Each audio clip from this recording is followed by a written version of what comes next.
It's all about dreams, you know, and by the way, dreams cost nothing. They're free. The hard part is just keeping them going, and please keep them going, because we're here for one simple reason. He believed in the dream, I believed in the dream, and our dreams come true, and there's no reason every one of yours can't either.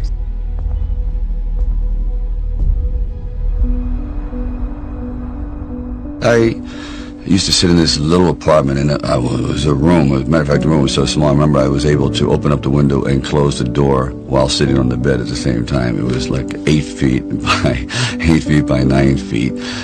But the one thing about that room, there was really very little distraction. So I would sit there propped up in bed, and I'd go out with my big pen and legal pad and just start writing these stories. And most of them were very, very trivial, but there was something about the process of unrealized dreams. I was always brought back to this subject because I think it's one of the most enduring subjects and one of the most difficult passages for people to accept, that they never were realized in their own lifetime, that they just didn't get that shot.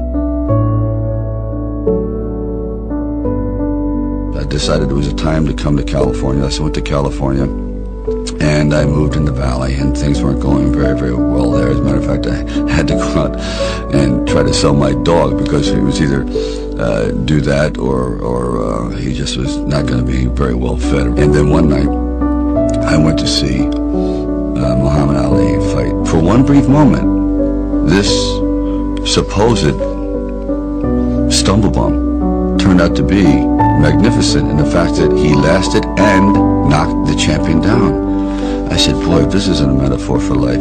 His entire life crystallized at that moment. He will be remembered for all eternity, at least among the fight fans. He did something extraordinary. I said, now that is probably what I need as a catalyst for an idea. A man who's going to stand up to life and take one shot and maybe go the distance. So I started to write, and it was one of those writing frenzies. And 3 days later, I came up with the script of Rocky. Now, the script by no means was a finished piece of material. It was probably about 90 pages, and maybe 10% of it remained in the final script, but it was done. I first met Bob Chardoff and Irwin Winkler, and I believe I was there on a casting call.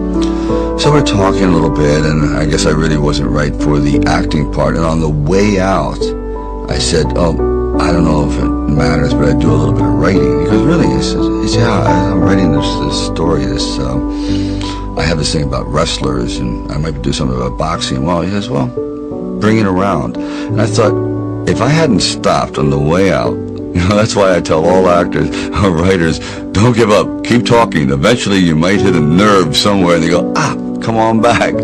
And if they didn't say, come on back, or bring it later and let's see what you've developed, I wouldn't be sitting here. So I have to give incredible credit to their insight and their patience, and they're willing to take a chance, which it doesn't exist much anymore, unfortunately.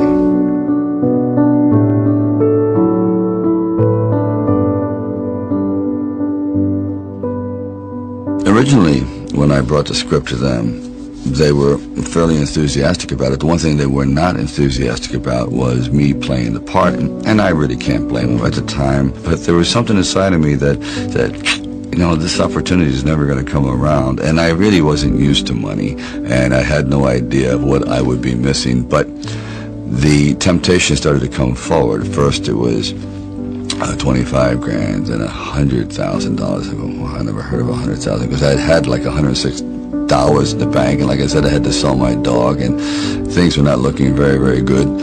My $40 car had just blown up, so I was taking a bus to work, but still, it didn't matter. I wanted to stick with it. Then it went up to 150,000, 175,000, it went up to 250,000. Now my head was starting to spin, and it went up to 330,000, and probably I heard it went up to 360,000, and I thought, all right, you've really managed poverty very well. You've got this down to a science. You really don't need much to live on. I had like sort of figured it out. So I was not in any way used to the good life. So I thought, you know what?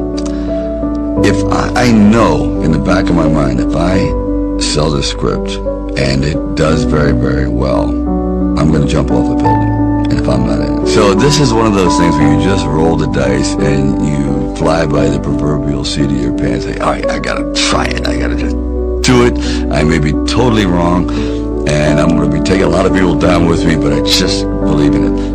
We were working with the handheld camera at the time with Garrett Brown, and it was somewhat experimental. And he'd film me running through shopping malls and up down the steps and flights, curved corridors along the river, until finally my legs basically gave out and I'm like writhing on the ground, and I want to rise up and say, John, I'm dying here. And he goes, no, use it.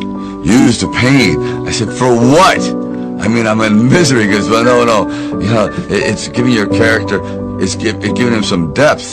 I said, it's giving me bruises. It's giving me like agony. I can't sleep at night. Like the scene where we just jumped down and saw this ship along the dock, docked along the pier. I said, just jump out, run as fast as you can along the ship, and I'm running and running. I said, you know what? My legs are buckling. I'm literally going to crash down here.